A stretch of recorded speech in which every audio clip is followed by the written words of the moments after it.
제가 어느 본당에 보좌신부를 했었어요. 보좌신부를 했는데 굉장히 13,000명 본당이었어요. 7개 꿀이야. 7개 꿀이야. 이제 그 성지순례, 여성 꿀이야가 성지순례를 하는데 관광버스가 10세대가 가는 거예요. 10세대가. 근데 이제 보좌신부랑 가고 싶은 거예요. 꼬시는 거예요. 신부님, 우리랑 성지순례 가요. 난 싫습니다. 그때만 해도 대단했거든요. 요즘은 좀 덜하지만. 왜 가기 싫습니까? 아니, 갈 땐 거룩한데 올 땐 너무 정신이 없어서 난 싫다. 걱정하지 말고 그런 일이 있어도 우리가 막아주겠다. 네, 알겠습니다. 갔어요. 갈 땐 정말 거룩하게 가더라고요. 근데 올 때는요, 이게 장난이 아니에요. 이 아파트촌에 있었던 성당인데 젊은 엄마들인데, 아니 내리자마자부터 술을 박스로 먹더니 올라서서 취해갖고 그 복도 사이에 나와갖고 막 관광버스 춤을 추는 거예요. 막 이제 막 오르니까 젊은 보좌신부랑 춤을 추고 싶은 거예요. 끌고 나가려고 그러는데 단장님들이 막았어요. 좀 맨 앞자리에 앉았고. 결국은 끌려 나갔어요. 저는 춤출 줄 모릅니다. 아, 신부님 걱정하지 마세요. 우리가 다 알아서 할 테니까. 어떻게 알아서 해요? 내 손을 붙잡더니 막 추는 거예요. 한 5분 정도 이제 자매님들하고 춤을 춰갖고 이제 들어오려고 그랬더니 어딜 들어가니 오늘은 안 된다. 내 이 양복 뒷덜면 힘이 왜 이렇게 좋아? 그러니까 갈 때는 자매님들인데 올 때는 아줌마로 변합니다. 아줌마로. 그래갖고 좀 앞에서 막 춤을 추면 저 뒤에서 뭐라고 그러냐? 야, 니네만 신부님 데리고 놀지 말고 뒤로 좀 보내. 앞에서 뒤까지 그냥 통제가 안 돼요. 통제가. 근데 저는 충분히 이해를 해요. 아니, 더 심하게 놀아도 전 된다고 생각해요. 더 심하게. 어쨌든 경찰이 뭐 있다 그래도 앉지도 않아요. 보라고 그러고 막. 그런데 성당 도착 2km 전에 기적이 일어납니다. 누가 갑자기 마이크를 잡더니 하늘에 계신 우리 아버지 이러면요, 자기 자리로 다 뛰어들어가. 알아서. 난 하늘에 계신 우리 아버지가 그렇게 전능한지 그때 알아봐요.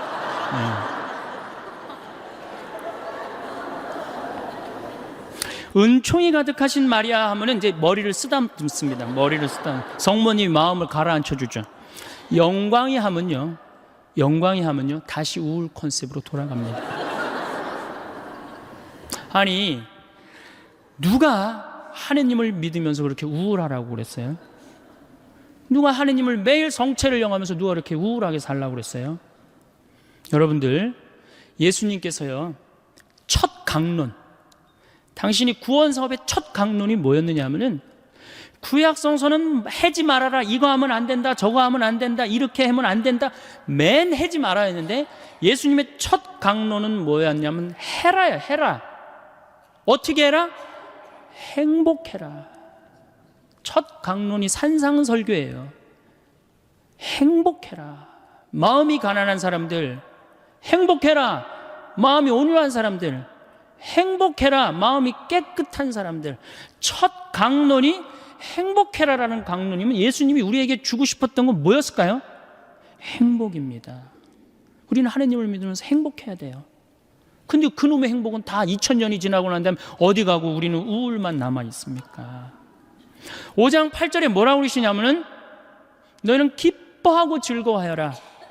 하늘나라에서 받을 상이 크다. 이 기가 막힌 예수님의 강론을 우리는 왜 까먹고 사는지 몰라요. 이걸 이어받은 사도 바오로가 데살로니가전서 5장 16절에 뭐라고 그래요? 항상 기뻐하시오, 항상 감사하시오, 항상 기도하시오, 이랬잖아요. 근데 우리는 늘 우울해요. 그래서 이게 지금 3시간짜리 강의인데 제가 1시간으로 줄인 겁니다. 그럼 지금부터 신부님 어떻게 하면 행복하면 됩니까? 10가지를 제가 말씀을 드리겠습니다. 첫 번째, 운동해라. 이게 건강이 최고입니다. 여러분들 하느님 이렇게 믿는다고 열심히 기도한다고 건강해집니까? 천만에요. 운동해야 돼. 운동. 스트레칭을 하든 수영을 다니든 30분을 걷든. 근데 내가 평창에 살고 있는데 시골 사람들보다 도시 사람들이 더 오래 살아요. 왜 더 오래 살까요? 운동해서. 여러분, 운동하십시오. 혹시 여기 몸 아픈 분들 성당에 나가면 나을까? 물론 하느님이 은총 주면 낫죠. 그 전에 운동부터 하세요. 뼈 아픈 분들 수영장 다니세요. 몸 아픈 분들 여기저기 결린 분들 스트레칭 하십시오. 벤자민 플랭클린이라는 사람이 있어요. 미국의 독립의 그 선언문을 기초한 사람이에요. 이 사람이 뭐라 유명한 말을 했습니다. 여러분 많이 들었어요. 재산을 잃으면 조금 잃은 거고, 명예를 잃으면 반 잃었고, 건강을 잃으면 다 잃었다. 다 잃는 거예요. 아프면은 다 소용없어요. 다 소용없어요. 그러니까 운동해라. 두 번째, 감사해라. 우리 천주교 교우들이 제일 못하는 것 중에 하나가 감사야. 감사. 얼마나 감사해. 하나님이 물도 공짜로 주셨죠, 공기도 공짜로 주셨죠, 햇볕도 공짜로 주셨죠. 이 은총 속에 살아가면서도 왜 우리 감사하지 못해요? 저는 매일 평창에서 수원에 있는 어머니 아버지를 향해서 절합니다. 나 빚 없이 구김살 없이 키워주셔서 감사합니다. 또 여러분들 제 목소리 좋죠? 얼굴은 씹다 뱉은 수제비 같이 생겼어도 목소리 하나는 참 좋게 낳아주셨어요. 그래서 목소리 좋게 낳아주신 것에 대해서 항상 감사해요. 내가 가지고 있는 좋은 거를 늘 발견하려고 해야지, 내가 가지지 않은 거를 바라면 불행합니다. 동탄에 땅 사둘 걸 내가 왜 그걸 못 사뒀을까? 집에 갖고 매일 하면은 그 땅이 생깁니까? 안 생깁니다. 내가 가지지 못한 건 여러분들 욕심을 내면 안 돼요. 항상 내가 가지고 있는 것에 대해서 감사해야 돼요. 여러분들 아이가 첫 걸음 걸었을 때 행복했어요, 안 행복했어요? 그것만 기억하라는 거예요. 지금 흰 눈동자 95%, 까만 눈동자 5% 뜨고 확 막 댐비고 소리 지르는 거, 그걸 생각하지 말고.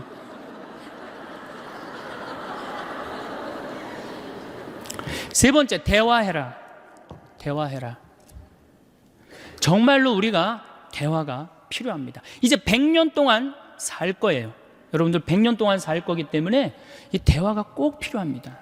나하고 정신적으로 맞는 사람과의 대화, 이게 굉장히 중요해요. 물론 남편이면 가장 좋죠. 아내면 가장 좋죠. 남편과 아내가 안 된다면 성당에 영적으로 깊은 사람들이 분명히 있을 거예요. 그런 사람하고 친분을 가지세요. 밥 한 그릇 사줘가면서라도 투자하셔야 돼요. 여러분들 인생을 위해서 밥 한 그릇 사줘가면서 깊은 대화를 나눌 수 있는 그런 사람을 많이 가지고 있으면 있을수록 여러분들은 행복하게 살 수 있어요. 맨날 십자가의 길 20번 하루에 내가 해리라 그런다고 행복한 게 아니에요. 네 번째, 공부해라. 자, 여러분들 초등학교 6년, 중고등학교 6년, 대학교 4년, 12년, 16년 동안 공부해서 50살까지 먹고 삽니다. 50살까지. 자, 50살부터 100살까지 살려면 어떻게 해야 될까요? 다시 공부해야 돼. 근데 우리나라 사람은 공부를 안 해요. 이게 문제입니다. 큰 문제예요. 공부 안 하는 거. 다섯 번째, TV 시청을 반으로 줄여라. 지금 이 평화방송 중계하고 있는 걸로 알고 있는데 텔레비전이 문제 중에 문제입니다. 현대의 하느님이 누가 하느님이에요? 우리 예수님이 하느님이에요? 저는 예수님이 하느님이라고 생각하지 않아요. 텔레비전님이 하느님이라고 생각해요. 여러분들 거실 정가운데 누가 모셔져 계세요? 텔레비전님 모셔져 계시죠? 쇼판 누굴 향해서 배열되어 있어요? 텔레비전님을 향해서 배열되어 있어요. 말씀하십시오. 당신 종이 듣고 있나이다. 이러면서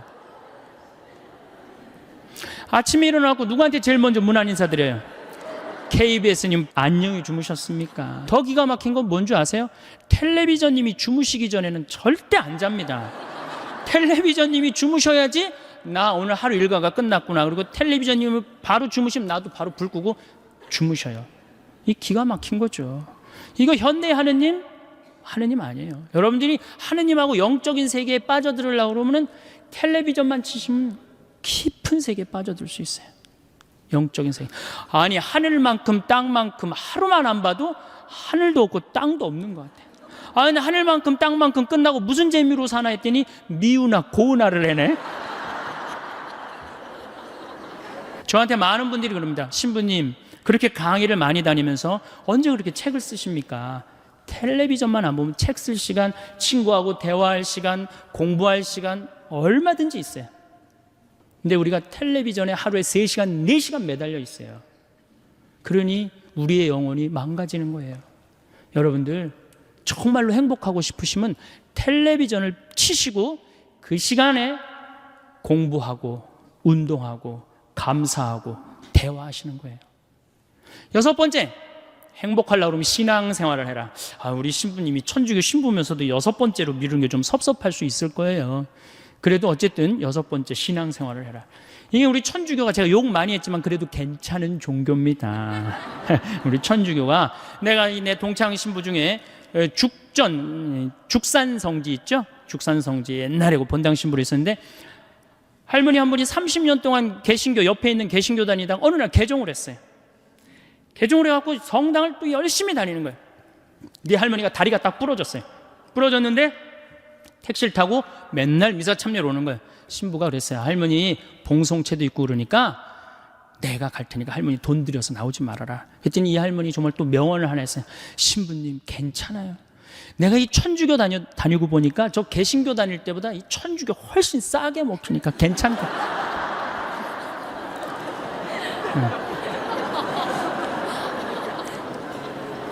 여러분들, 우리가 하느님께 의지하고 살아갈 때 마음의 평화를 누립니다. 여러분들이 세상 것에 자꾸 의지하면요 완전히 망가집니다. 여러분들, 미국 서브프라임 일어났죠? 우리나라도 제가 보기에는 결코 안전한 지대가 아니에요. 여러분들, 내 땅값 1억 2억 됐다고 마음이 붕붕붕붕 떠 있는데 붕붕붕붕 뜨면 떨어지게 돼 있어요. 우리가 거는 기대는 하느님이어야지 세상적인 거는 결코 긴 영원한 행복을 주지 못한다. 그래서 여러분들 열심히 하느님 믿으세요. 하느님 찬양하고 하느님께 감사드리고. 7번째, 행복하려면 웃어라. 우리 참 안 웃어요. 참 안 웃어요. 우리나라 사람들 참 안 웃어요. 제가 이렇게 도시에, 저는 뭐 이 시골에 살지만 이렇게 도시에 이렇게 나와서 가끔 엘리베이터를 탈 때가 있어요.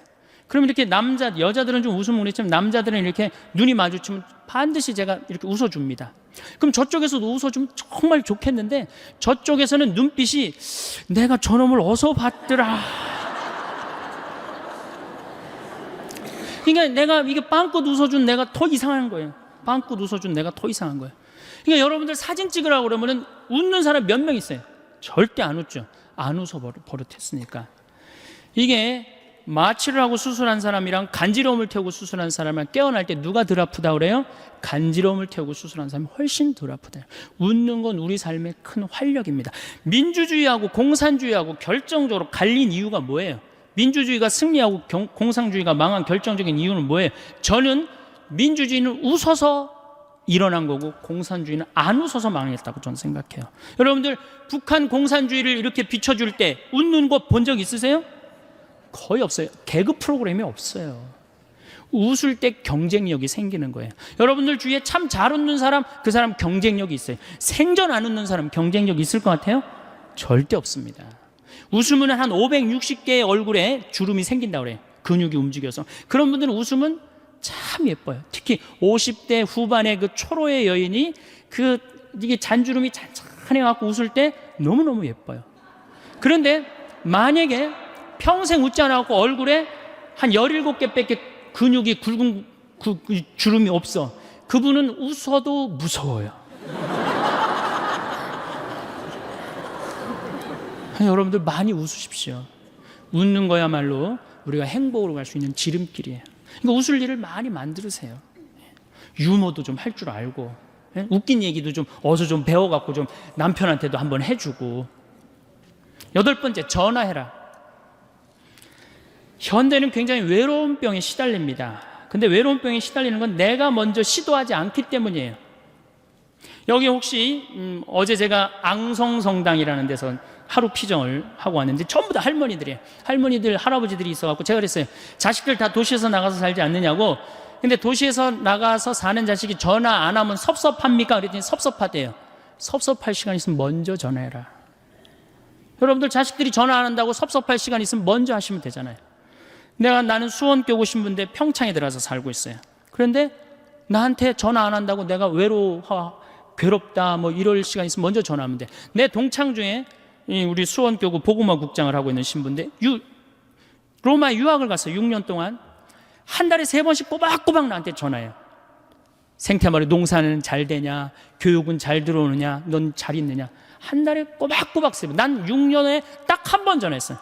레오나르도 다빈치 공항에 내가 8월 30일 날 가니까 나와라. 딱 한 번. 그런데 그 신부를 싫어하는 신부가 없어요. 누구한테나 전화를 하니까. 그놈이 6년 동안 로마에서 나한테 전화해 주는데 얼마나 좋아요. 흠이 있다면 꼭 수신자 부담으로 하는 게 이 흠이기는 하지만.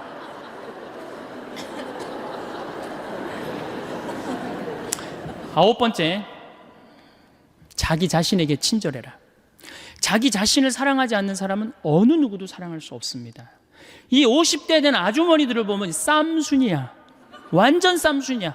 자식 보면은 내가 너한테 평생 모든 걸 바쳤는데 왜 서울대학도 못 가고 저 지방 어느 대학을 나고 빌빌거리냐고 그러고 싸우고, 남편 보면 당신 나한테 해준 게 뭐 있냐고 그러고 싸우고, 시어머니 보면 왜 죽지도 않고 날 이렇게 괴롭히냐고 그러고 싸우고. 왜 쌈순이가 됐을까요? 그 이유는 자기가 행복하지 않기 때문에. 저는 저한테 참 잘합니다. 잘하려고 노력해요.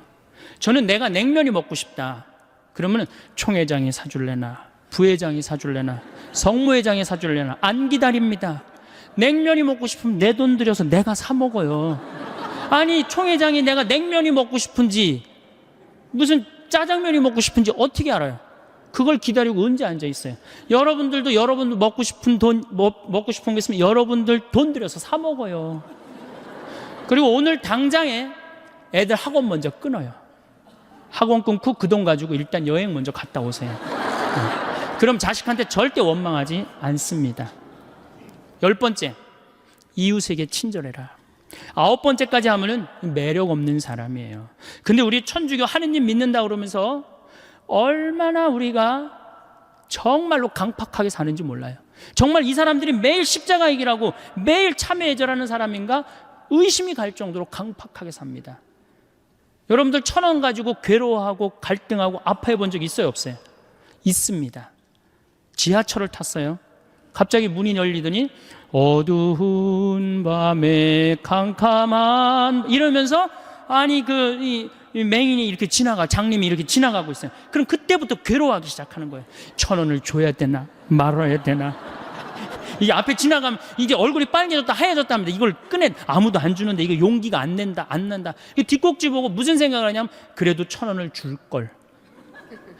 이런 나를 하느님이 보고 무슨 생각을 할 것 같아요? 저걸 천당에 데리고 와야 되나 말아야 되나. 하느님도 똑같이 내가 이웃한테 베푸는 만큼 하느님도 베풀어요. 근데 이놈은 1,000원을 가지고 그렇게 갈등하고 괴로워하고 힘들어하니 그게 무슨 십자가의 길을 했는데 무슨 소용이 있어요?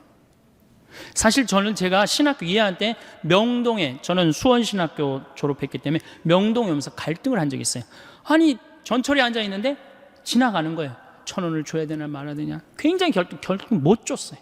신학교에 가만히 앉아 있는데 기가 막히더라고. 하느님 위해서 모든 걸 내놨대는데 이놈은 1,000원 가지고 이렇게 괴로워하고 번뇌하고 아파하는 내 자신이 너무 한심하더라고요. 그 다음부터 저하고 약속을 했어요. 만나면 무조건 5,000원, 10,000원을 주리라.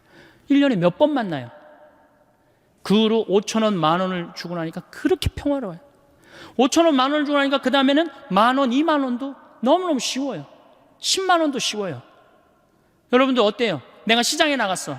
시장에 나갔는데 저기서 이 다리 잘린 분이 타이어, 고무 타이어하고 끌고 와. 야, 하늘나라에 공덕살 기회가 왔다 하고 내줘야 되는데 무슨 생각해? 제발 내 쪽으로만 오지 말아다오.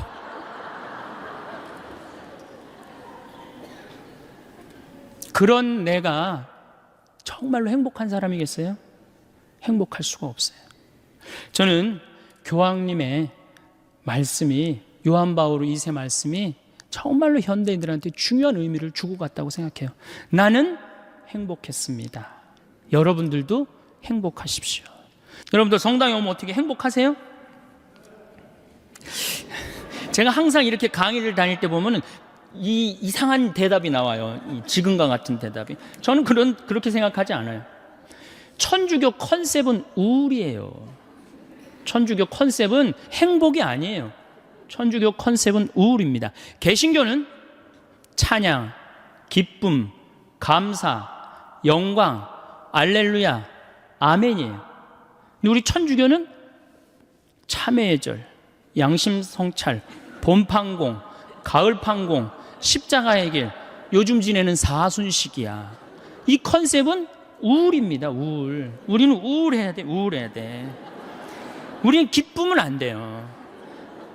성당 나오면 기쁠 게 뭐 있어요? 우선 여러분들을 부르는 용어 자체가 참, 여러분들 보면 전 참 신앙의 신비를 많이 느껴요. 용어 자체가 뭐냐? 신자야. 이거 뜻을 풀이하면 믿을 신의 놈자자예요. 그럼 신자 여러분, 그러면 뭐라고 그러는 거예요? 믿는 놈들 여러분 이러는 거예요. 그래도 좋고 행복하다고. 이렇게 성당에 꽉 찬 거 보면 성령의 역사가 아니면 불가능하죠. 개신교는 뭐라고 부릅니까? 성도라고 그래요. 거룩한 무리 여러분, 믿는 놈들 여러분, 거룩한 무리 여러분. 틀리지 않아요? 예? 뭔가 여러분들, 제가 21세기는 서비스의 시대, 웰빙의 시대라고 하는데, 서비스가 되지 않는 공동체는 망하게 돼 있어요. 그런데 이게 믿는 놈들 여러분 그러고 있으니, 개신교는 성도 여러분 이라고 있는데, 불교는 불자라고 그래요. 불자, 부처님의 아들. 그래서 불자님이 가능한 거예요. 절에는 불자님 그러죠? 부처님의 아드님. 여러분들 신자님 이런 소리 들어본 적 있어요? 들어본 적 없죠? 그러니까 이 불자님들은 이런 극 서비스를 받으니까 시주를 하면 얼마를 하느냐? 한 번 하면 10만 원에서 100만 원 합니다. 거룩한 무리들은 한 번 하면 1만 원에서 10만 원 합니다. 믿는 놈들은 1,000원만 하면 되는 거야. 그러니까 천주교 교우들 헌금 안 낸다고 욕할 필요 하나도 없다는 거예요. 정말로 우리 교회가 교우들을 정말로 감동을 시켜주고 서비스를 해준다면은 전 교우들 헌금 많이 된다고 믿습니다. 네. 그래서 이 로리 베리 존슨이라고 최고 경영자 CEO라는 책을 쓴 개신교 미국의 그 컨설팅 회사 사장이 있어요. 그분이 예수님이 서비스의 CEO라는 거예요. 섬김의 CEO. 예수님이 이 세상에 오셔서 뭐라 그랬어요? 나는 섬김을 받으러 온 것이 아니라 섬기러 왔다. 마태복음 20장에 나오는 얘기예요. 또 마태복음 23장에 너희 중에 높은 자리에 앉고 싶으면 어떻게 해라? 낮은 자리에 가서 섬겨라. 이게 예수님이 마지막 날 그것도 모자라서 최후의 만찬 때 내 뜻을 이 친구들이 모르면 어떻게 할까? 마지막으로 보여주신 행동이 제자들의 발을 씻겨주는 거예요. 종이 돼서 섬긴 거예요. 내가 너희들을 섬겼듯이 너희들도 서로 어떻게 해라? 섬겨라. 그런데 우리는 섬기는 모습을 어디 가도 볼 수가 없어요. 우리 교회는 명령하고 통치하고 다스리는 면이 훨씬 큽니다. 섬기는 것보다는. 저는 얼마 전에 개신교 목사님들 헌금 무슨 세금 안 낸다고 막 큰 교회들 막 두들겨, 저기 막 언론에서 그랬죠? 막 두들겼죠? 그런데도 거기에 3만 명, 5만 명 왜 맨날 올까요? 와서 행복하기 때문에. 내가 목사님이 그러는 거 상관없어요. 내가 와서 너무너무 행복해. 너무너무 기뻐. 그들은 일주일 내내 스트레스를 받아도 교회 가면 그 스트레스를 다 풀어. 근데 우린 일주일 내내 스트레스 받아도 성당 가도 또 스트레스 받는 경우가 많다 이거예요. 신부님 강론이 참, 뭐 저도 신부지만은 좀 그렇죠? 네. 우리 여기 대부분이 지금 여성들인데, 시아버니 호랑새요, 시어머니 꾸중새요, 동생 하나 한림새요, 한량새요, 신우 하나 뾰족새요, 시아집이 뾰중새요, 남편 하나 미련새요, 자식 하나 우는새요, 나 하나만 썩을 셀새. 이 며느리들이 이렇게 스트레스를 받고 살아요. 귀 먹어서 3년이요, 눈 어두워서 3년이요, 말 못해서 3년이요, 석 3년을 살다 보니 배꼽 같던 내 얼굴 호박꽃 다 되었네. 3단 같던 내 머리 비사리 춤이 다 되었네. 비단 같던 내 고운 손결 오리발이 다 되었네. 이게 우리 며느리들의 아픔이고 고통이에요. 그래갖고 그냥 스트레스를 받아갖고 주일날 하루 이렇게 와서 좀 앉아서 위로를 받고 박수도 치고 좀 이게 좀 이렇게 좀 하려고 그러는데, 우린 시작할 때부터 어떻게 해요? 미사 시작할 때부터 내 탓이요, 내 탓, 미치는 거죠. 이 안 미치겠어요, 여러분들? 그러니까 이 성가 소리를 들어보면요, 정말 기가 막혀요. 이게 우울의, 우리 천주교 우울의 이 표상이 이 성가인데, 그 중에 최고의 성가가 주여 임하소서예요. 얼마나 정말로 우울하게 부르는지 몰라요. 주여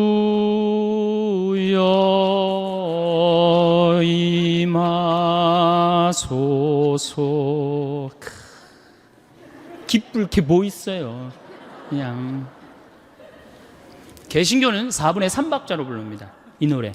주여 임하소서 내 마음에 암흑에 헤매는 한 마리 양을, 이렇게 부르잖아요. 근데 우리는 이거를 청승을 떨면서 불러요.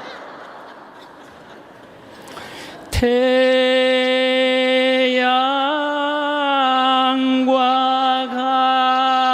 같으신 사랑, 이거 뭐 여기에 무슨 뭐 찬양이 있고 경배가 있고 영광이 있어요. 그러니까 미사하고 나면 힘이 하나도 없는 거야. 일주일 내내 스트레스 받고 성당에 와서도 완전히 그냥 뭉개지고 가는 거예요. 그러니까 제 말은 천주교의 기본 컨셉은 우울이다 이거예요. 우울. 그럼 우울의 극치가 있어요. 성지순례입니다. 이게 우리 천주교 성지순례, 이게 많이 바뀌어야 되는 건데 5월이나 9월 달에 성지순례를 가요. 그렇죠? 5월이 얼마나 계절이 예뻐요. 장미 만발하고 정말 꽃 철쭉 막 펴있고 얼마나 이게 가슴이 막 이렇게 봄처녀 이렇게 뛰듯 뛰어요. 그래서 성지순례를 가요. 9월 달에 코스모스 만발할 때 성지순례를 갑니다. 그리고 레지오에서 이제 성지순례를 가요. 관광버스를 타고 가는 거예요. 하늘은 파랗고 정말 만물이 이제 뭐 생동하는 계절에 성지순례를 가는데 마음에 맞는 자매하고 또 같은 차에 타게 됐어. 옷도 예쁘게 입고 막 돈 이렇게 주머니도 차고 이렇게 간식도 찾는데 레지오 단장이 딱 보니까 이게 너무 들떴어. 우리 기본 컨셉은 우울인데. 그럼 이제 버스에 올라타면 바로 묵죽 꺼내라 그래. 묵죽. 그래갖고 이 고통의 신배를 이제 시작하네. 뭐 예수님 뭐 가시관 쓰심을 묵상합시다. 뭐 두들겨 맞으심을 묵상합시다. 뭐 피땀 흘리심을, 이렇게 오단하고 나면요 하늘이 파랗게, 뭐가 지금 파래. 지금 예수님이 지금 십자가에 올라갔다 내려왔는데 그것만 해도 제가 보기엔 충분해요.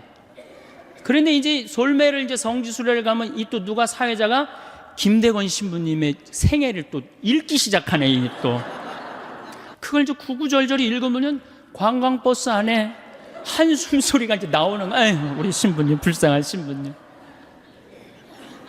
그래갖고 이제 신부님이 이제 조선에 이제 부재 때 이제 이렇게 입국을 해서 보니 참 조선교회가 기가 막히잖아요. 신부 없이 39년에 다 돌아가셨으니 목자 없이 몇 년을 지낸 거예요. 성사를 했나, 미사를 영했나, 세례를 받았나. 그런데 빨리 내가 이 신부님들을 모셔와야 되겠다. 배를 타고 떠나는데 12m짜리 배를 타고 떠납니다. 이 어부들이 김대건 신부님이 해양법을 아는 줄 알았어요. 근데 김대건 신부님은 저쪽으로 가면 중국일 거다. 그리고 떠난 거예요.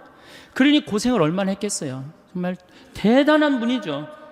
그래갖고 그냥 20일 동안 먹지도 못하고 난파를 당합니다. 노도 떨어지고 뭐 닷도 그냥 없어지고, 하여튼 기적으로 이제 상황에 도착해갖고 신부님 서품을 받고 다시 돌아오죠. 똑같이 고생을 하는데 왔는데 제주도네. 조선인 줄 알고 왔는데. 그래갖고 다시 또 이제 인천으로 들어가갖고 신부님이 사목 활동을 하다가 주무시지도 않고 사제가 더 필요하다 그래서 사제를 영입하려고 그러다가 순위도에서 붙잡히시죠. 6월 달에. 6월 달에 붙잡혀하고 9월에 순교를 하는데, 이 젊은이가 관아에서 라틴어 하지, 불어 하지, 중국어 하지, 우리나라 말 하지, 이런 인재가 어디 있어요? 그러니까 회유를 해도 신부님, 우리 대장 예수님 이러면서 교우들 보아라. 난 이제 하늘나라로 간다. 이렇게 굳건한 신앙을 가졌으니 신부님을 때리죠. 때리니까 6월에서 9월에 순교하니 여름을 지나잖아요. 허벅지에 구더기가 나고 그냥 정말로 고생을 하죠. 그래갖고 신부님이 9월 16일 날 세남토에서 순교를 하시는데 이렇게 순교를 하십니다. 어느 쪽으로 되면 잘 자르겠느냐. 이쪽으로 되면 잘 자르겠느냐, 저쪽으로 되면 잘 자르겠느냐. 그런데 여러분들은 뭐 하는 거냐? 이렇게 훌륭한 신앙 성도를 모시고 사는데 주일미사를 제대로 나오냐, 선교를 제대로 하냐. 그럼 교우들은 또 고개 팍 숙이고 우울 컨셉으로 나가는 거죠.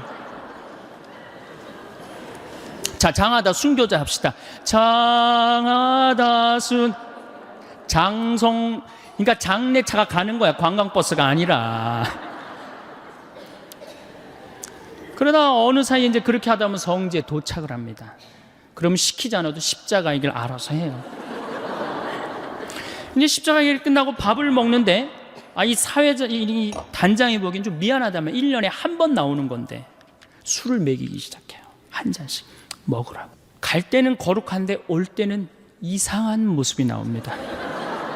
갈 땐 분명히 장하다로 갔는데 올 땐 차차차로 오는 거예요.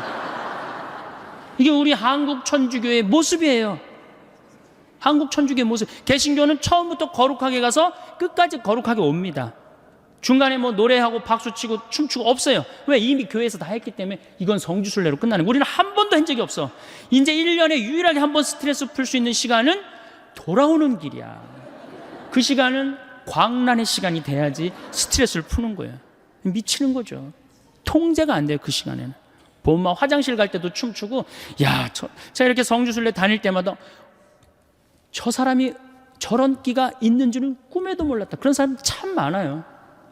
1년 내내 고개 숙이고 다니니까 얌전한 줄만 알았지. 2006년에 판사가 110명이 임명이 됐는데 그중에 남자가 56명, 여자가 54명. 그러니까 둘 중에 하나가 여자라는 거죠. 여자가. 2007년에는 판사가 90명이 임명이 됐는데 남자가 32명, 여자가 58명. 그러니까 여자가 2배가 많은 거예요. 근데 2007년에 외무고시는 31명이 합격을 했는데 남자가 10명, 여자가 21명. 그러니까 뭐든지 지금 여자가 2배로 합격률이 높습니다. 제가 어디 강의를 갔는데 강의가 끝나고 난 다음에 어느 중학교 선생님이 저를 찾아왔어요. 신부님, 우리 학교에 큰일이 났습니다. 뭐 이렇게 큰일이 났습니까? 그랬더니 남자 학부형들이 대책회의를 한대요. 무슨 대책회의를 하냐? 1등부터 10등까지는 여자아이들이 하고 11등부터 남자아이들이 한대요. 그래갖고 어떻게 하면 우리 아들을 10등 안으로 집어넣을 수 있을까? 그 대책회의를 한대요. 그래서 21세기는 정말로 여성의 시대다.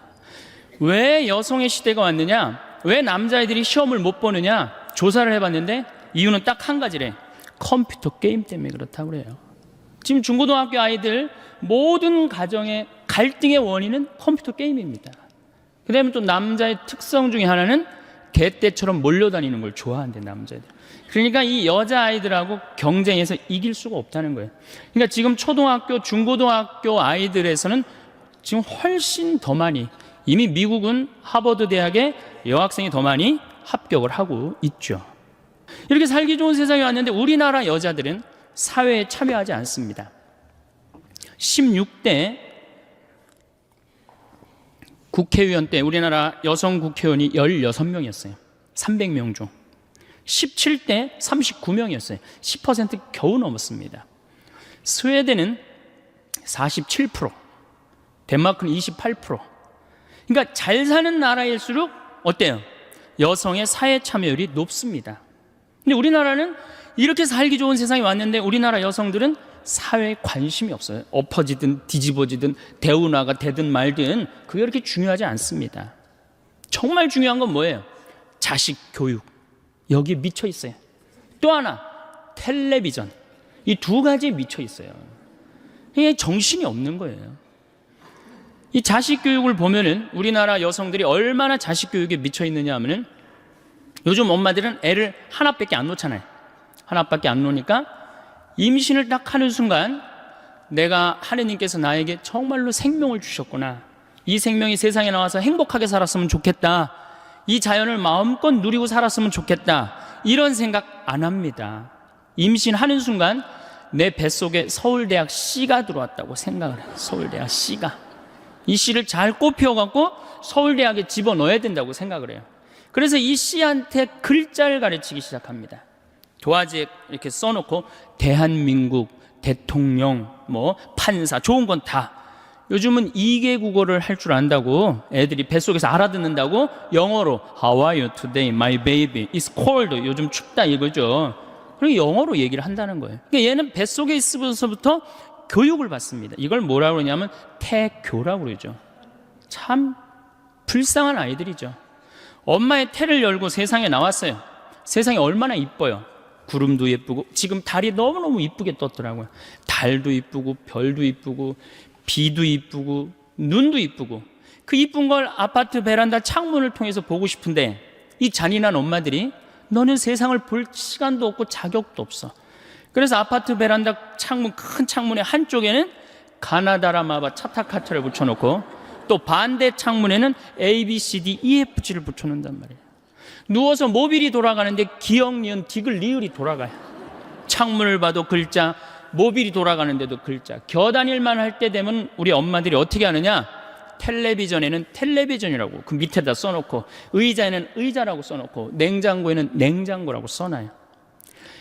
어딜 가도 글자니까 요즘 애들이 몇 살에 한글을 띄냐면 5살이면 한글을 띱니다. 모르는 글자가 없어요. 우리 생태마을에 이 아빠 캠프를 옵니다. 아이들이 5살 어린이집 아이들이 보편제한 기도를 읽어요. 그게 기가 막히잖아요. 천재 아니야, 천재. 저한테 데리고 옵니다. 여러분들 40대 넘은 분들 중에 혹시 글 띄고 학교 들어가신 분들 계세요? 전 초등학교 1학년 내내 빵점 받았어요. 받아쓰기. 글이 뭔 줄 알고 들어가요. 어느 날 어머니가 여기 수건 달아주니까 이게 학교 가는 건가 보다 하고 갔죠. 근데 그런 엄마가 내 아이가 5살 때 한글을 띄었다. 흥분됩니까? 안 됩니까? 흥분되죠. 저한테 데리고 옵니다. 신부님, 우리 애가 천재인가 봐요. 왜요? 텔레비에 나오는 글자 모르는 글자가 없어요. 안수기도 축복기도 해지 않는 거죠. 천재한테. 그럼 내가 걔 머리에 손을 얹고 뭐라고 기도를 하냐면은 이제 네 인생은 쫑났다. 내가 이렇게 기도해줘요. 이 5살 때는 고정적인 개념을 가르쳐주면 얘가 똑똑 바보가 된다고 그래요. 글자는 잘 알지만 다른 걸 전혀 모른다는 거예요. 똑똑 바보가 되는 거예요. 그리고 나중에 이제 누구 인생도 같이 쫑납니까? 엄마 인생도 같이 쫑나는 거예요. 아, 천재인 줄 알고 초등학교에 넣어놨더니 남들하고 섞어놓으니까 어때요? 똑같네. 불안하고 초조하죠. 그러니까 학원에 보내기 시작해.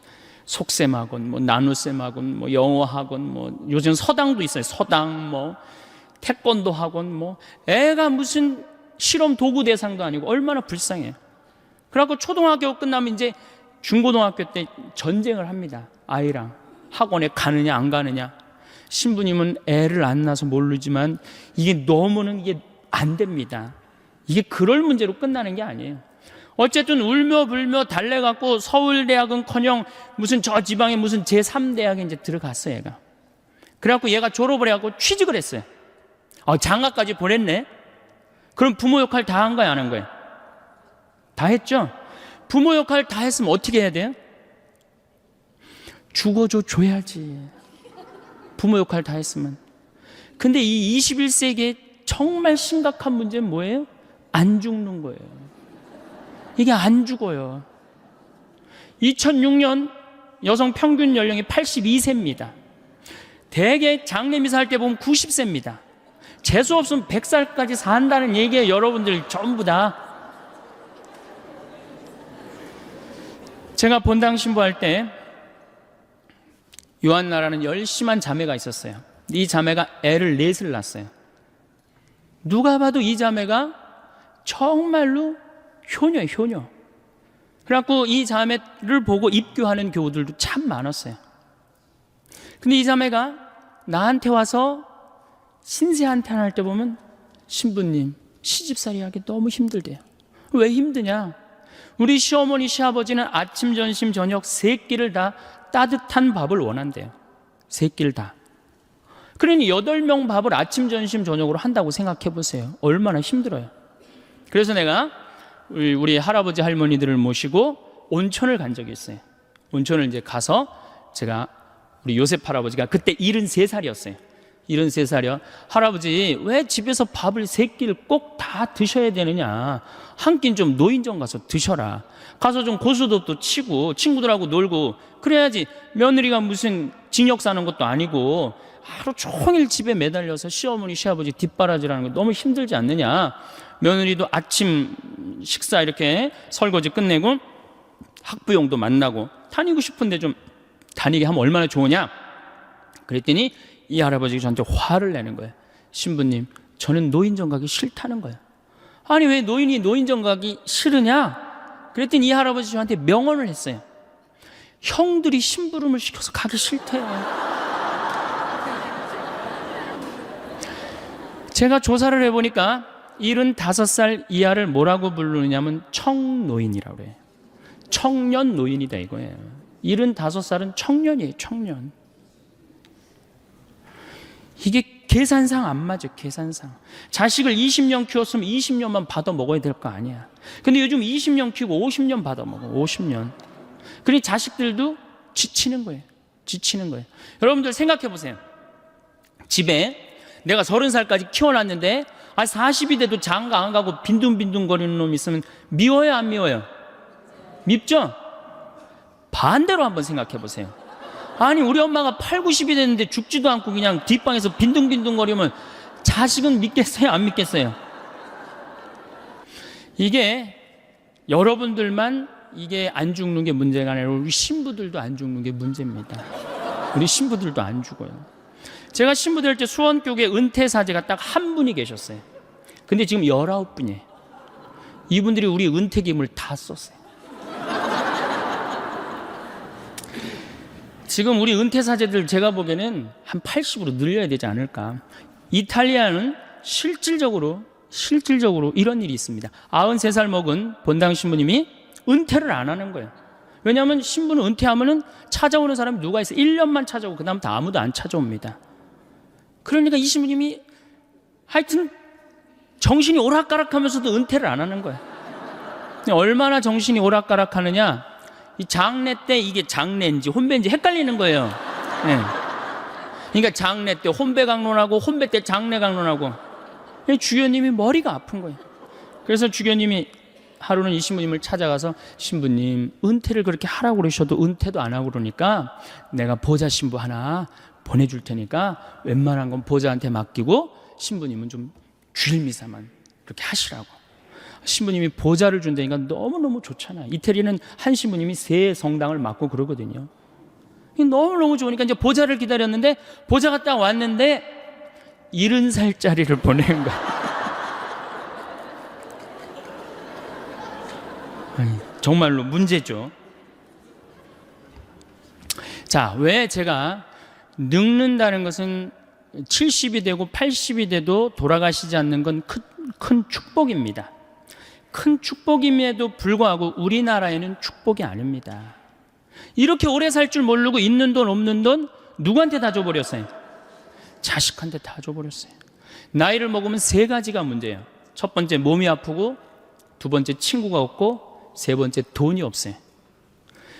60년 70년 쓰면은 눈도 잘 안 보이고 귀도 잘 안 들리고 허리도 아프고 자꾸 짜증이 나죠. 여기저기 아프니까 짜증이 나고 신경질을 자꾸 부리게 됩니다. 여러분도 한번 생각해 보세요. 70, 80이 됐으면 머리도 하얗고 얼굴도 쭈글쭈글한데 웃어도 현찬을 판국에 거기다 신경질 부리고 짜증 부리면 어느 며느리가 좋아하겠어요? 기가 막히잖아요. 젊은 사람들은 나이 먹은 분들의 고통을 모릅니다. 뭐 때문에 힘들어하는지. 나이를 먹으면 제일 먼저 어디에 문제가 와요? 이에 문제가 옵니다. 어금니가 빠져요. 치과를 이렇게 가보면 의사가 하는 말이 할머니 틀니로 하려면 300만 원, 걸으려면 500만 원, 임플란트로 하려면 3천만 원입니다. 그 돈 있어요 없어요? 이렇게 오래 살 줄 모르고 있는 돈 없는 돈 자식들한테 다 줘버렸는데. 그러니까 이제 설 얼마 전에 설이 지났잖아요. 설 한 달 전에 아들한테 전화를 합니다. 얘야, 내가 요즘 이가 아파갖고 소화도 안 되고 골도 아프고 잠도 안 온다. 그럼 이 아들이 딱 알아들어야 되는데, 여기 지금 40대 되신 분들, 여러분들 어머니 아버지 이 어금니 몇 개 빠진 거 아는 분들 계세요? 없습니다. 그러니까 이 아들이 뭐라고 그러냐, 어머니 소금으로 양치하세요. 그래, 소금으로. 헬 이빨이 있어야지 해든지 말든지 해야지. 아들은 모르는 거, 어머니 어금니가 있는지 없는지. 그래갖고 이제 2주 전에 이제 아들이 어머니 이 없으신 거 아니에요? 제가 해드릴게. 이러면 참 마음이 편안하겠는데 소금으로 해려니 이제 속이 끓는 거죠. 한 번 또 전화를 합니다. 내가 요즘 이가 더 아파갖고 소화도 안 되고 정말로 잠도 안 온다. 어머니 왜 내 말을 이렇게 안 들으세요? 소금으로 하라니까. 그래갖고 설날을 갖고 용돈을 주고 가는데 딱 10만 원을 딱 주고 가면은 이게 이제 우라가 이제 우라통이 터지는 거예요. 어디 가서 얘기하긴 창피하고 자식 욕먹이는 것 같고 자기 자존심 상하고 누굴 찾아오냐면 본당 신부를 찾아옵니다. 신부님, 내 말 좀 들어보세요. 그러면 이 할머니들이 내 말 좀 들어보라고 그러면은 아들이 이 안 해준 얘기만 하면 제가 다 알아들어요. 근데 이제 70, 80 된 할머니들이 내 말 좀 들어보라고 그러면 꼭 어디서부터 시작하냐면 대동아 전쟁부터 이제 시작을 해요. 거기부터 이제 시작을 해야지 이제 마음이 풀리는 거예요. 신부님, 내가 대동아 전쟁에 시집을 와갖고 노숙갈 뺏긴 얘기, 공출 당한 얘기, 뭐 시집살이 한 얘기, 뭐 그래갖고 신부님이 이제 해방이 됐어요. 해방. 이빨 얘기 나오려면 아직 멀었어. 이제 해방된 거예요. 해방. 네. 그래갖고 좀 살만했더니 글쎄 6.25가 터지지 않았어. 1.45 때 고생한 얘기. 그리고 이제 53년부터 62년까지 똥구멍이 찢어지게 가난한 얘기를 합니다. 할머니, 똥구멍이 찢어지게 가난한 게 뭐예요? 신부님, 말도 마십시오. 전쟁 끝나고 먹을 거 아무것도 없는데 9월에 이제 추수를 하면 먹을 게 2월에 떨어진다는 거예요. 보리는 5월에 피는데 이 식구는 한둘도 아니고 이게 다 먹고 살아야 되는데 먹을 게 어디 있어? 그러니까 풀뿌리 캐서 먹고 산 나물 캐서 먹고 이제 그것도 이제 모자라면은 배가 고프 모자라면 제일 요깃거리가 소나무 껍질이래. 안에 속껍질. 그걸 이렇게 껍질을 벗겨갖고 말리면은 이제 물기가 말라지면 그거를 갈아갖고 국에다 넣어서 먹는데요. 그럼 그렇게 배가 부르대요. 근데 이 소나무 껍질이 야채랑 과일의 섬유질하고는 질적으로 틀립니다. 이거는 들어가면은 수분이 쫙쫙 빠져갖고 딱딱하게 굳는 거예요. 그래갖고 대장에 가면 돌덩어리가 되는 거예요. 소나무 껍질이. 그러니까 이게 딱딱한 돌덩어리를 빼내니 똥구멍이 찢어지는 거죠. 똥구멍이 찢어지게 가난하게 고생한 얘기. 그래갖고 논 팔고 소 팔고 이렇게 해갖고 내가 내 자식을 이렇게 키워놨는데 나 늙었다고 이렇게 내 이해 하나 해주지 않는다고. 신부님, 나 인생 헛살았다. 불행한 거죠. 불행한 거죠. 인생 헛살았다. 신부님, 억울해서 못 살겠다. 그 얘기를 합니다. 자, 이렇게 몸이 아파요. 그 다음에 친구가 없어요. 나이를 먹으면은 자꾸 줄어듭니다. 떠나가고 죽고. 그리고 내가 한번 친구한테 얻어먹었으면 그 다음에 또 사야 되는데 내가 돈이 없어. 그러면은 안 만나게 되는 거예요. 자꾸 자신감이 없고 방 안에 있는 거예요. 우리나라 노인들은 너무너무 불쌍한 거예요. 외롭고. 거기다 이제 속까지 좁은 거죠. 왜? 누가 친구야? 뒷방의 벽이 내 친구야. 인생 복귀하는 거 매일 앉아서 대동아 전쟁부터 쫙. 그러니 한숨 한 번 쉬고 벽 한 번 쳐다보고 한숨 한 번 쉬고. 그러니까 속 좁죠. 짜증 부리죠. 신경질 부리죠. 얼굴 쭈글쭈글하죠. 머리 하얗죠. 이런 시어머니 90까지 모시고 산 며느리 있으면은 장례미사 끝나자마자 본당 신부가 할 일이 있습니다. 교황청에 연락해서 그 며느리 바로 시성식 해줘야 돼. 대단한 며느리입니다. 대단한 며느리. 끝으로 돈이 없어요. 이게 제일 문제입니다. 나이를 먹어갖고 돈이 있으면은 어떻게 해요? 절대 괄시 안 받습니다. 근데 돈이 없으니까 한 60, 70까지는 효심으로 하지만 80, 90 넘어가면 효심으로 못 합니다. 그땐 사랑으로 해야 되는데 우리는 사랑도 없어요. 사랑도. 제가 이 불란서 쌍젤리제 거리를 이렇게 밤에 가보니까 거기에 쫙 있는 분들이 할머니들밖에 없어요. 할아버지들밖에. 와인 한 잔 시켜갖고 탁 팔짱 끼고 나와서 음악 듣고 집시들이 연주하면 1유로 탁 내고. 젊은 사람 하나도 없어요. 젊은 사람. 작년에는 제가 재작년이네. 오스트리아 비엔나를 갔다 왔어요. 갔다 왔는데 거기 비올라 공부하는 친구랑 제일 맛있는 음식점이 시청 근처래요. 그래서 거기 가서 먹자. 17명이 밥을 먹는데 15분이 할머니, 할아버지. 2명만 젊은 사람이야. 야, 젊은 사람이 다 어디 갔느냐? 신부님, 제가 밥 먹고 젊은 사람이 있는 데를 알려드리겠습니다. 밥을 먹고 공원을 딱 갔는데 거기에 젊은 애들이 우유 하나, 빵 조각 하나로 전심을 때우는 거예요. 그 젊은 애들 천재. 우리나라 명동은 어떻습니까? 누구 천재예요? 이게 뭐가 잘못된 거죠. 젊은 애들이 돈을 벌었어요. 사회를 위해서 공헌한 게 있어요. 근데 이 정말로 평생 이 나라를 위해서 공헌하고 돈 벌고 자식 키운 할머니, 할아버지는 명동에서 찾아볼 수 없고 젊은이만 득실득실하니 이 나라 거꾸로 가는 거 아니에요? 우리나라 노인들은 어디 가면 볼 수 있어요? 파고다 공원에 가면 볼 수 있어요. 완전히 거꾸로 돼 있는 거예요. 완전히. 그러니까 이게 문제죠. 여러분들 뭔가 심각한 걸 못 느껴요? 지금 우리 사회가 이게 뭔가 뒤집어져도 완전히 뒤집어진 거 못 느끼세요? 자식들한테 그렇게 잘해주는 나라 없어요. 일본만 해도 대학 들어가면 아버지가 손을 잡고 은행에 갑니다. 누구 이름으로 대출받아요? 아들 이름으로 대출받습니다. 그래갖고 얘가 대학을 졸업하면 자기 월급에서 갚는 거예요. 근데 우리는 장가갈 때까지 다 해줘. 1억 7천이 들어간대요. 그러니까 있는 돈 없는 돈 다 주고 난 다음에 그냥 죽으면 서로 속 편하고 상당히 좋은데 다 주고 난 다음에 안 죽는단 말이야. 50년 동안 안 죽어요. 반평생, 반백년. 이 소중한 인생을 우리는 다 날린단 말이야. 그러니까 우리나라는 행복지수가 178개국 중에 102개국, 102등이에요. 경제는 세계 10위라고 그러는데 행복지수는 왜 100등이 넘어갈까요? 태어나자부터 공부하죠. 입시지옥에 시달리죠.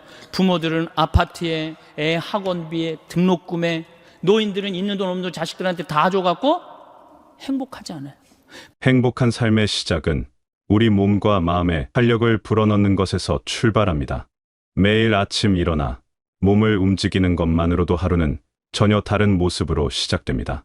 운동이라고 해서 거창할 필요는 없습니다. 집 앞을 천천히 걷거나 공원에서 가벼운 체조를 하는 것만으로도 충분합니다. 몸을 움직일 때마다 우리 안에 잠들어 있던 에너지가 깨어나고 혈액이 온몸을 돌며 생명력을 전해줍니다. 특히 규칙적인 운동은 단순히 몸의 건강만을 위한 것이 아닙니다. 땀을 흘리며 몸을 움직이다 보면 마음속 깊이 쌓여있던 스트레스와 걱정들이 자연스럽게 해소됩니다. 운동 후 느끼는 그 상쾌함과 성취감은 하루 종일 우리를 든든하게 지탱해주는 힘이 됩니다. 몸이 건강해야 마음도 건강해지고 마음이 건강해야 진정한 행복을 느낄 수 있습니다. 웃음 또한 우리 삶에 놀라운 변화를 가져다 줍니다. 진심으로 웃을 때 우리 몸에서는 행복 호르몬이 분비되어 자연스럽게 기분이 좋아집니다. 웃음은 전염성이 있어서 한 사람의 밝은 웃음이 주변 사람들까지 덩달아 기분 좋게 만들어줍니다. 하루에 한 번이라도 진심으로 웃을 수 있다면 그날은 이미 성공한 하루라고 할 수 있을 것입니다. 웃음은 우리 삶의 경쟁력이 되고 어려운 상황에서도 희망을 잃지 않게 해주는 소중한 선물입니다. 행복의 가장 확실한 열쇠 중 하나는 감사하는 마음입니다. 우리가 당연하게 여기는 많은 것들을 다시 한번 돌아보면 감사할 일들이 참 많다는 것을 깨닫게 됩니다. 아침에 눈을 뜰 수 있다는 것, 따뜻한 잠자리에서 편안히 잠들 수 있다는 것, 맛있는 음식을 먹을 수 있다는 것, 이 모든 것들이 사실은 기적과 같은 선물들입니다. 감사는 단순한 마음가짐이 아니라 세상을 바라보는 관점 자체를 바꿔줍니다. 같은 상황이라도 감사하는 마음으로 바라보면 긍정적인 면들이 보이기 시작합니다. 비가 내리면 식물들이 자랄 수 있어서 감사하고 해가 나면 따뜻함을 느낄 수 있어서 감사합니다. 이런 작은 감사들이 모여서 우리 마음을 풍요롭게 만들어줍니다. 감사하는 습관을 기르기 위해서는 의식적인 노력이 필요합니다. 매일 잠자리에 들기 전 오늘 하루 감사했던 일들을 떠올려보는 시간을 가져보시기 바랍니다. 처음에는 큰 일들만 떠오르겠지만 점차 작은 일상의 순간들도 감사의 대상이 된다는 것을 발견하게 될 것입니다. 이렇게 감사의 눈으로 세상을 바라보기 시작하면 삶 자체가 축복처럼 느껴집니다. 인간은 홀로 살아갈 수 없는 존재입니다. 다른 사람과의 깊은 교감과 소통이야말로 진정한 행복의 원천 중 하나입니다. 마음이 통하는 사람과 나누는 깊이 있는 대화는 그 어떤 오락이나 취미보다도 큰 만족감을 줍니다. 서로의 경험과 생각을 나누고 공감하며 이해해가는 과정에서 우리는 삶의 의미를 더욱 깊이 느끼게 됩니다. 좋은 관계를 유지하기 위해서는 기다리기만 해서는 안 됩니다. 먼저 손을 내밀고 먼저 안부를 물어야 합니다. 외로움을 느낄 때일수록 다른 사람에게 먼저 연락해 보시기 바랍니다. 상대방도 혹시 외로움을 느끼고 있을지 모르니까요. 전화 한 통화나 문자 하나로 시작된 대화가 서로에게 큰 위로와 기쁨이 될 수 있습니다. 특히 이웃과의 관계는 우리 일상에 큰 영향을 미칩니다. 계단에서 마주치는 이웃에게 먼저 인사하고 작은 도움이라도 기꺼이 주고받는 마음이 중요합니다. 이웃에게 베푸는 친절은 결국 우리 자신에게로 돌아옵니다. 서로 돕고 살아가는 공동체 안에서 우리는 더 큰 안정감과 행복감을 느낄 수 있습니다. 작은 친절 하나가 전체 마을의 분위기를 바꿀 수 있고 그 따뜻함 속에서 모두가 더 행복해집니다. 끝없는 배움 속에서 성장하기, 나이가 들수록 더욱 중요해지는 것이 바로 배움입니다. 배움은 우리 마음을 젊게 유지해주고 삶의 활력을 불어넣어줍니다. 새로운 것을 알아가는 기쁨은 어린아이의 순수한 호기심과 같은 것으로 나이와 상관없이 누구나 느낄 수 있는 특별한 행복입니다. 배움의 형태는 다양합니다. 책을 읽는 것도 좋고 새로운 취미를 배우는 것도 좋습니다. 요리를 배우거나 악기를 익히거나 새로운 언어에 도전해보는 것도 모두 소중한 배움입니다. 중요한 것은 완벽하게 해내려는 부담감보다는 배워가는 과정 자체를 즐기는 마음입니다. 배움은 또한 우리에게 겸손함을 가르쳐줍니다. 새로운 것을 배울 때마다 아직 모르는 것이 얼마나 많은지 깨닫게 되고 세상의 넓기와 깊이를 새삼 느끼게 됩니다. 이런 깨달음은 우리를 더욱 열린 마음으로 만들어주고 타인의 의견을 존중하며 듣는 자세를 기르게 해줍니다. 평생에 걸친 배움은 우리 인생을 더욱 풍요롭고 의미 있게 만들어주는 보물과 같습니다. 우리에게 주어진 시간은 누구에게나 하루 20의 시간으로 동일합니다. 하지만 그 시간을 어떻게 사용하느냐에 따라 삶의 질은 전혀 달라집니다. 텔레비전 앞에서 보내는 시간을 조금 줄이고 그 시간을 운동이나 독서 또는 사람들과의 대화에 사용한다면 하루가 훨씬 더 충실하고 의미 있게 느껴질 것입니다. 물론 텔레비전 시청 자체가 나쁜 것은 아닙니다. 좋은 프로그램을 통해 정보를 얻고 즐거움을 느끼는 것도 필요합니다. 다만 습관적으로 텔레비전 앞에 앉아 시간을 흘려보내는 것보다는 의식적으로 선택해서 보는 것이 좋습니다. 그리고 나머지 시간은 더 능동적이고 창조적인 활동에 사용해 보시기 바랍니다. 시간을 지혜롭게 사용한다는 것은 바쁘게 살아야 한다는 의미가 아닙니다. 때로는 아무것도 하지 않고 멍하니 앉아 있거나 산책을 하며 생각에 잠기는 시간도 필요합니다. 중요한 것은 자신이 선택한 시간 사용법에 대해 만족감을 느끼는 것입니다. 하루를 마무리할 때 오늘 하루를 의미 있게 보냈다는 느낌을 받을 수 있다면 그것이야말로 시간을 잘 사용한 것입니다. 행복한 삶을 위해서는 자신에게 친절해야 합니다. 자기 자신을 사랑하고 돌보는 것은 이기적인 행동이 아니라 건강한 삶의 기초입니다. 자신이 좋아하는 음식을 먹고 하고 싶은 일을 하며 스스로에게 잘해주는 것이 필요합니다. 자신의 감정을 소중히 여기고 몸의 신호에 귀 기울이며 충분한 휴식을 취하는 것도 자기 사랑의 표현입니다. 하지만 자기 사랑이 자기중심적인 사고로 이어져서는 안 됩니다. 진정한 행복은 자신만을 위한 것이 아니라 타인과 나누는 것에서 찾을 수 있기 때문입니다. 작은 친절이라도 다른 사람에게 베풀 때 느끼는 따뜻함과 보람은 그 무엇과도 바꿀 수 없는 소중한 감정입니다. 이웃에게 베푸는 친절은 결국 우리 자신에게로 돌아옵니다. 이것은 단순한 보상의 개념이 아니라 우주의 자연스러운 순환과 같은 것입니다. 선한 행동과 친절한 마음은 보이지 않는 끈으로 연결되어 세상을 더 따뜻한 곳으로 만들어줍니다. 우리가 베푸는 만큼 우리도 받게 되고 그 속에서 진정한 평안과 행복을 찾을 수 있습니다. 이 인생의 가을과 겨울을 맞이한 지금 여러분의 마음속에는 수많은 경험과 지혜가 쌓여 있습니다. 때로는 몸이 예전 같지 않아서 힘들고 때로는 마음이 외로워서 슬플 수도 있습니다. 하지만 여러분이 지금까지 살아온 모든 순간들이 얼마나 소중하고 의미 있는 것인지 잊지 마시기 바랍니다. 여러분의 존재 자체가 이미 충분히 가치 있고 아름답습니다. 조급해하지 마시고 자신의 속도에 맞춰 천천히 걸어가시면 됩니다. 매일 작은 감사를 찾고 몸을 움직이며 사람들과 소통하고 새로운 것을 배우는 소소한 일상들이 모여서 큰 행복이 됩니다. 어려운 날들이 있더라도 포기하지 마시기 바랍니다. 내일은 오늘보다 조금 더 밝고 따뜻한 날이 될 것입니다. 여러분의 남은 인생이 감사와 기쁨, 그리고 평안으로 가득한 축복받은 시간이 되시길 바라겠습니다.